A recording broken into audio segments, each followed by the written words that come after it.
Hello YouTube, this is West from West Gaming, and today I thought we would take a look at the Reliant base. Now, I was kind of reluctant to do a review on this ship, given that there's been quite a bit of issues with it, but I feel like they've fixed quite a bit of it. There's still some balancing that needs to be done, but I thought, it's a pretty cool looking ship, so why not? Now, the Reliant is a Class 2 starter ship, which means it's slightly better than the Aurora and Mustang series, and along the same class lines as the Avenger. Now, this ship is a two-person ship. It's got a pilot and co-pilot seat, has 30 cargo units, and I believe that the cargo units are going to stay the same, considering that RSI has mostly figured out all of the cargo system coming out in patch 3.0, so I'm pretty sure that's going to stay.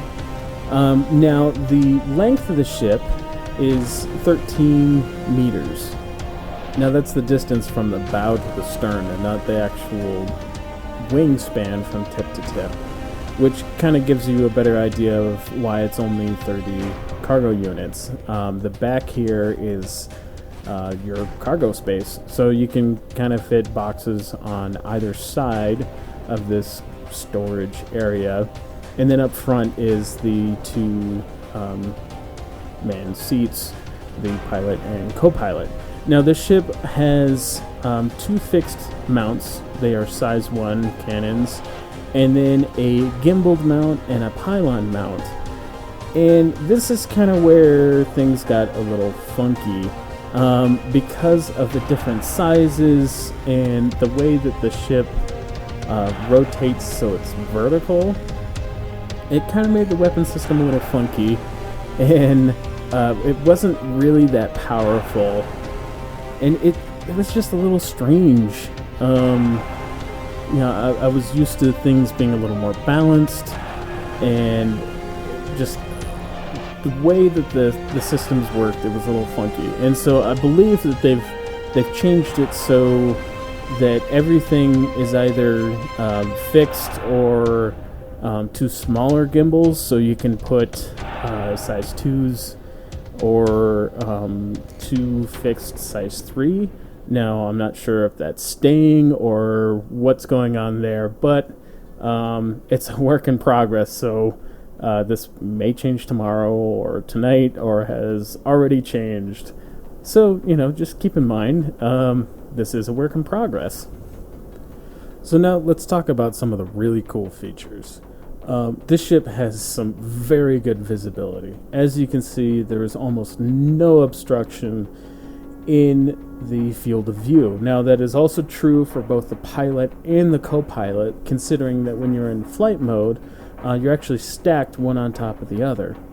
Now, when you actually look around the cockpit, you can look all the way around you, or mostly in front of you, but everything's pretty low profile, and everything is easily accessible, but the field of view is absolutely breathtaking. That is one of my favorite parts about this ship. Now, speaking of breathtaking, just the graphics in this game are awesome. Really, just look at that. Not so sure about the lighting yet, but it's a work in progress. So yeah, on another note, let's take a look at these panels up here. So now you have weapon status, ship status, EM signature, thermal signature, and I believe eventually you're going to actually be able to use these buttons up top. Then you have the power distribution, target, and shields. Now, if you notice, the shields are only front and back, so don't get hit from the side. Now, once again, one of my favorite things about this ship is the field of view. And not only about the ship, but the game. Like, if you look inside, you can actually see the displays from outside of the ship. What other game does that? So let's look at combat. Now, here's one of the funky things about the ship. So if you look, I guess the ship blew up because I hit it, and I thought I was going to just graze next to it, considering that the ship is in vertical mode, and it's slimmer than it is tall. As you can see here, I checked to see what the hell I hit, and I couldn't find anything. The ship wasn't damaged, and just not sure how that was working. And then I just started messing around and seeing if everything worked, and it seemed fine. So, maybe that's a viable way to use the ship, just run into things. Now, you can see to get out of the ship in space, you have to turn it back to landing mode, to rotate it back into a horizontal wing. And it will not let you exit the seat without it being actually in landing mode. So that is definitely something to keep in mind. But once you actually get it in landing mode, you can get out of the ship just fine and EVA out and back into the ship, and everything does seem to work.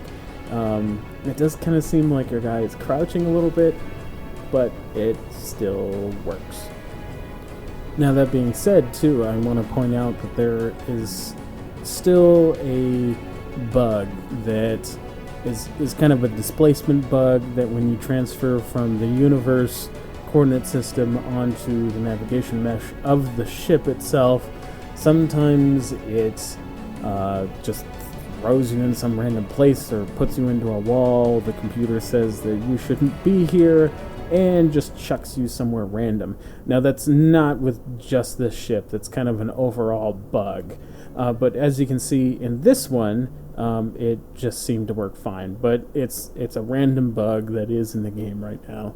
So be wary of that, and I hope they fix it soon. Now, one of the other things that they added in the new patch is the landing system. Now, like I said, this ship has a kind of a flight mode and a landing mode. When it's kind of in a long mono wing, it is in landing mode, and when it's vertical, it's in flight mode. Now, the changes that they did actually make it a lot easier to land. So it highlights a particular spot, and then you kind of fly towards the floating triangle, and all you have to do is hold N, and it will automatically land. And that's kind of how they changed the landing. You can still do it manually, but the automated version is just much more efficient, and it's pretty easy to use. Now, this ship comes in 3 different variants: the core variant, the military version, and a newsvan version. The newsvan version is actually more of one of the unique variants. It's the first one of its kind in the game, and it's meant for gathering news and footage. Now, it's got the pilot, the co-pilot, and then in the back, it's actually got somebody that's dedicated to gathering footage. And one of the places that they demonstrated this is in racing. Now, in order to actually gain the footage, the ship has to be able to race. So I thought I would give it a chance in actually trying it on a race course. Now, the ship is a little squirrely, and I hope they fix that.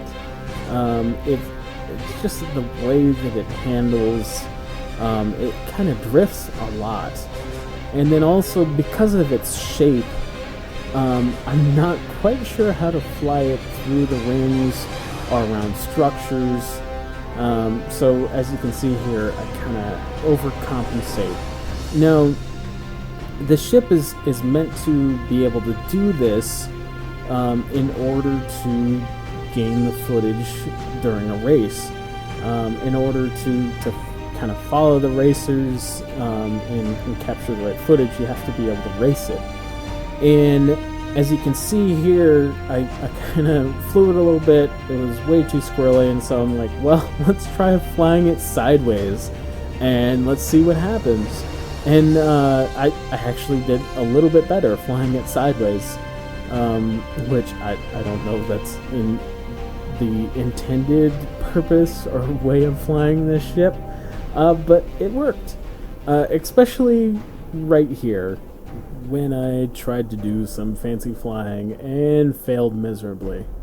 But anyways, that's my review of the Reliant Kore. Once again, I am West from West Gaming, and don't forget to like and subscribe. If you like the video you just watched and want to support the channel directly, follow the link below.